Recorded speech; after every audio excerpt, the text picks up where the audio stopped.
أعوذ بالله من الشيطان الرجيم بسم الله الرحمن الرحيم عسى الله أن يجعل بينكم وبين الذين عاديتم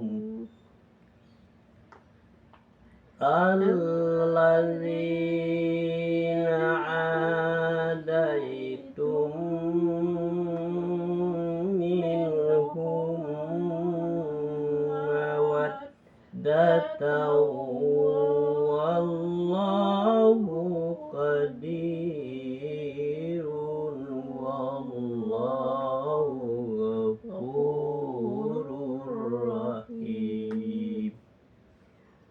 Mudah-mudahan Allah menimbulkan kasih sayang di antara kamu dengan orang-orang yang pernah kamu musuhi di antara mereka. Allah Maha Kuasa dan Allah Maha Pengampun, Maha Penyayang. Asallahu ayyaj'ala bainakum. Mudah-mudahan Allah menimbulkan kasih sayang di antara kamu yang pernah kamu musuhi, ya kan? Jadi yang diharapkan itu agar ada kasih sayang dengan orang yang pernah kita musuhi. Dan Allah Maha Kuasa dan Allah Maha Pengampun lagi penyayang. La yanhakumullahu 'anil ladzina la yuqatilukum fid dini wa la yukhrijukum min diyarikum an tabarruhum wa tuqsitu ilaihim innallaha yuhibbul muqsitin. Allah tidak melarang kamu berbuat baik dan berlaku adil terhadap orang-orang yang tidak memerangimu dalam urusan agama dan tidak mengusir kamu dari kampung halamanmu. Sesungguhnya Allah mencintai orang-orang yang berlaku adil. Ulang lagi. Allah tidak melarang kamu berbuat baik dan berlaku adil terhadap orang-orang yang tidak memerangimu dalam urusan agama dan tidak mengusir kamu dari kampung halamanmu. Sesungguhnya Allah mencintai orang-orang yang berlaku adil. Allah tidak melarang kamu pada orang-orang yang tidak memerangimu dan berbuat baik, ya kan? Dan tidak pula mengusir kamu dari kampungmu. Bahwa Allah menyukai terhadap orang yang tabaruhum wa tuqsitu apalagi itu mengusir kamu dari kampungmu halamanmu. Sesungguhnya Allah mencintai orang-orang yang berlaku adil. Sesungguhnya Allah mencintai orang-orang yang berlaku adil. Jadi Allah tidak melarang kita berbuat baik. Boleh berbuat baik, kan itu maksudnya. Tidak melarang berbuat baik kepada orang yang tidak memerangimu dan tidak mengusirmu. Tapi boleh tidak berbuat baik pada orang itu? Boleh. berarti justru harus berbuat baik kepada orang itu, ya kan? Nah, jadi orang ini musuh kita, ini si kafir ini. Si kafir itu sekampung dengan kita, tapi dia tidak memerangi kita. Dan tidak mengusir kita juga. Ya kan? Boleh tidak berbuat baik pada orang? Boleh. Iya. Ngapain? Iya, dia orang tidak ngapain, tidak musuhi kita kok. Iya kan? Nah, jadi kalau ada pertanyaan, boleh tidak kita berbuat baik kepada orang yang tidak seagama dengan kita? Boleh. Sebab itu tidak dilarang oleh Allah. Ya kan? Jadi berbuat baik itu bukan hanya untuk sekelompok manusia yang satu agama saja, tetapi dengan agama lain juga boleh berbuat baik. Tidak dilarang oleh Allah. Jadi membayarkan, memberikan infak sedekah boleh kepada orang yang tidak seagama dengan kita. Tidak melarang. Dan Allah suka kepada orang-orang yang berlaku adil. Nah, jadi ini ayat ini tamu nih. Kalau ada pertanyaan tentang boleh tidak berbuat baik pada orang yang tidak memerangi kita, yang tidak mengusir kita dari kampung kita sendiri, tapi agamanya beda dengan kita, boleh. Coba tidak dilarang berarti boleh kan? Boleh. Allah suka kepada orang-orang yang selalu berlaku adil. Masa orang sudah sakaratul maut, sudah apa, sudah dia tidak punya biaya, kita dibantulah. Begitulah akhlaknya Rasulullah kepada orang-orang yang di sekeliling kampung, sekeliling dia. Ada orang buta yang lagi minta-minta, tetapi orang buta itu Yahudi, orang apa, yang tidak bisa berbuat apa-apa. Tetapi Nabi selalu memberi makan dia. Tapi dia paling benci kepada Nabi Muhammad, katanya ketika Muhammad itu memberikan pisang, memberikan roti kepadanya, menyuapin dia. Sebenarnya, jadi boleh. Jadi seperti itulah Nabi, perilaku Nabi. Itu boleh berbuat baik seperti itu. Itu sudah dicontohkan oleh Rasulullah. Ada juga orang yang sangat benci kepada Nabi, setiap Nabi lewat di gang itu diludahin terus. Benci dia kepada Nabi. Tapi ketika dia tidak meludahi lagi, mana orang yang meludahi saya kepada dalam. Akhirnya dia beli pisang, beli apa, roti, dia datangi, ini kemana si fulan ini yang di sini. Dilihatnya lagi sakit, dibawain karena oleh Rasulullah. Itulah akhlak yang ditunjukkan oleh Rasulullah pada pengikut-pengikutnya. Innama yanhakumullahu 'anil ladzina qataluukum fid dini wa akhrajukum min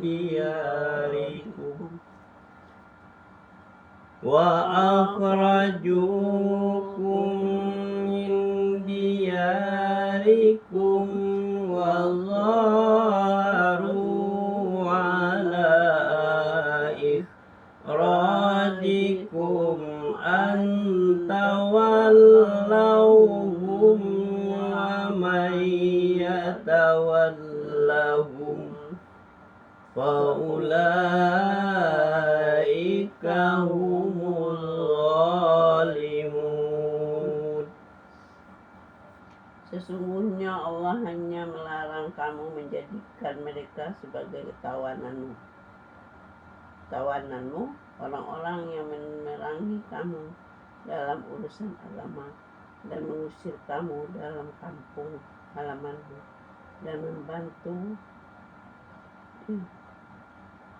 membantu orang lain untuk mengusirmu. Barang siapa yang menjadikan mereka sebagai kawan, mereka itulah orang-orang yang zalim. Ulang lagi.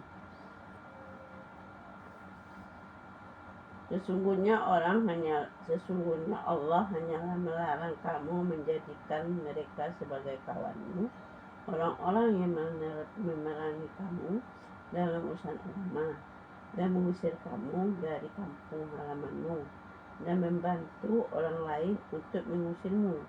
Barang siapa yang menjadikan mereka sebagai kawan, Mereka itulah orang yang zalim. Ya. Sesungguhnya Allah melarang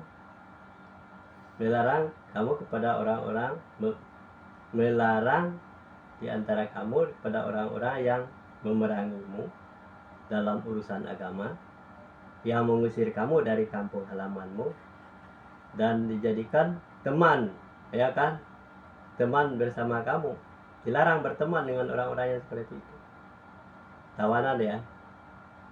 Maka barang siapa yang berbuat menjadikan teman orang-orang yang seperti itu, orang-orang yang memusuhi kita, yang memerangi kita, yang mengusir kita, itu adalah orang-orang yang zalim. Jadi ada dua hal di sini. Tadi adalah orang-orang yang tidak mengusir, yang tidak memerangi kita, boleh kita berbuat baik. Tapi kepada orang-orang yang pernah memerangi kita, telah pernah mengusir kita, tidak boleh dijadikan teman dalam urusan agama. Sebab masalahnya dalam urusan agama ini adalah akan terbawa kita menjadi orang-orang zalim. Itulah sebabnya Allah itu melarang. Jadi orang ini adalah musuh kita, jelas nyata musuhnya. Tetapi ketika di dalam tawanan kita menjadi orang baik bersama-sama dengan teman, tidak bisa. Dia sudah menjadi tawanan kita, dia pernah mengusir kita. Itulah orang-orang yang zalim itu. Jadi kalau kita terlibat dalamnya, berbalik lagi arah berteman dengan dia orang-orang ini, maka kita termasuk orang yang sama dengan dia, zalim.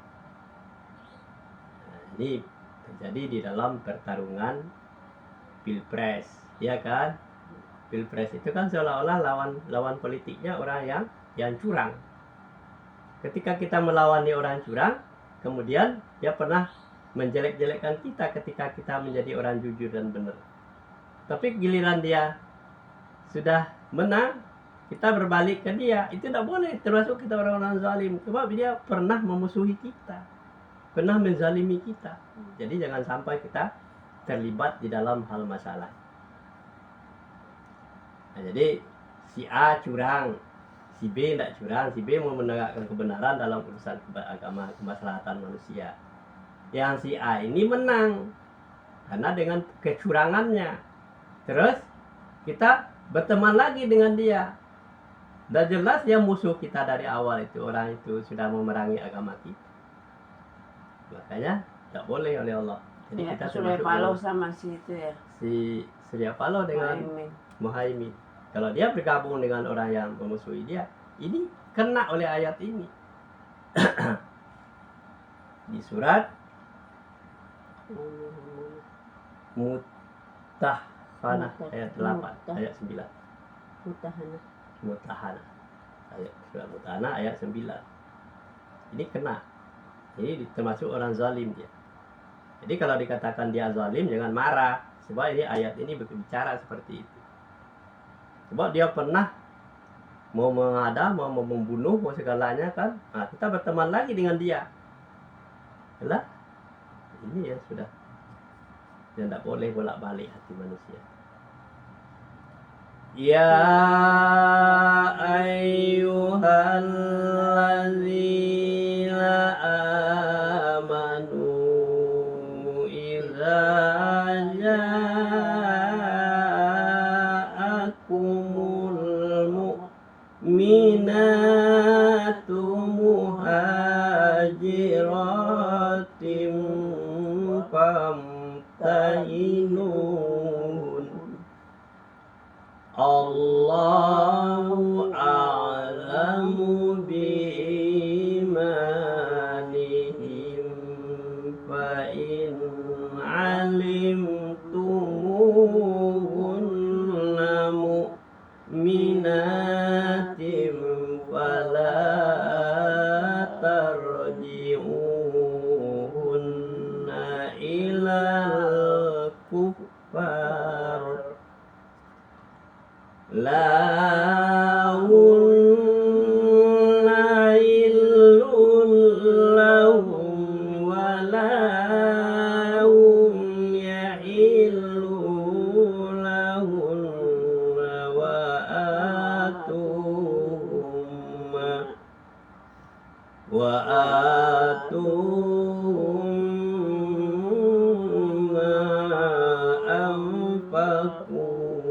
ولا جناح عليكم أن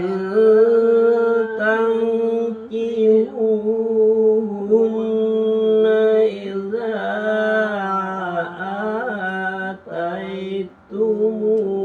آتيتموهن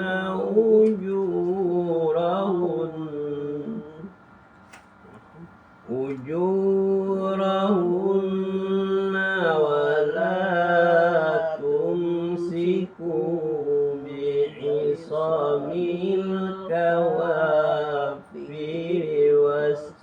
واسألوا ما أنفقتم وليسألوا ما أنفقوا ذلكم حكم الله يحكم بينكم والله عليم حكيم. Wahai orang-orang yang beriman, apabila perempuan-perempuan mukmin dalam berhijrah kepadamu, maka hendaklah kamu uji keimanan mereka. Allah lebih mengetahui tentang keimanan mereka. Jika kamu telah mengetahui bahwa mereka benar-benar beriman, maka janganlah kamu kembalikan mereka kepada orang-orang yang kafir, suami-suami mereka. Mereka tidak halal bagi orang-orang yang kafir itu, dan orang kafir itu tidak halal bagi mereka. Dan berikanlah kepada suami mereka mahar yang telah mereka berikan, dan tidak ada dosa bagimu menikahi mereka apabila kamu bayarkan kepada mereka maharnya. Dan janganlah kamu tetap berpegang kepada tali pernikahan sebagai perempuan-perempuan kafir, dan hendaklah kamu meminta kembali mahar yang telah kamu berikan. Dan jika suaminya tetap kafir, biarkan mereka meminta kembali mahar yang telah mereka bayarkan kepada mantan istrinya yang telah beriman. Demikianlah hukum Allah yang ditetapkannya di antara kamu, dan Allah Maha mengetahui, Maha bijaksana. Ya. Jadi pendeknya, hai orang-orang yang beriman, ya kan, apabila datang orang mukmin perempuan berhijrah kepada kamu, maksudnya mau pindah keyakinan kepadanya, maka dia diuji dulu apakah dia beriman apa tidak, ya kan. Maka dia sudah benar-benar beriman, maka tidak berhak bagi dia dimiliki oleh suaminya yang kafir tadi, ya kan. Tidak boleh, tidak berhak untuk memiliki. Dan apabila dan halal bagi kamu untuk menikahi mereka, memberikan mahal kepada mereka. Dan apabila si kafir tadi, suami yang kafir itu meminta mahalnya kembali, kasih aja. Tidak ada dosa bagi mereka untuk menikahi orang-orang yang sudah bekas suami si kafir tadi, sebab dia sudah beriman, ya kan. Nah, terus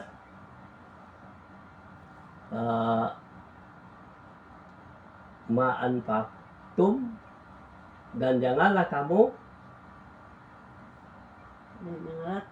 tetap berpegang pada tali pernikahan. Nah, jangan kamu tetap tali pernikahan si kafir tadi, ya kan, dengan perempuan itu. Dan hendaklah kamu minta kembali mahar yang telah kamu berikan. Nah, kalau dia minta kembali mahar yang sudah dikembalikan, kembalikan aja, ya kan. Jadi tidak ada, oh dia belum diceraikan oleh si kafir. Tidak ada talinya lagi, sebab dia sudah menjadi orang mukmin, ya kan, sudah beriman. Nah, jadi ini kasus yang seperti ini Banyak terjadi. Ini boleh enggak kita menikahi orang ini? Kalau dia sudah beriman, ya berarti sudah keluar ya dari si kafir itu. Walaupun dia ada ijab kabul dengan si kafir, ini istri saya, tetapi tidak bisa. Ini permasalahan yang sering terjadi, dipertanyakan bagaimana ini boleh enggak. Jadi di surat surat apa tadi ayat 10 ya kan, tentang masalah Al-Muhammad. Sadaqallahu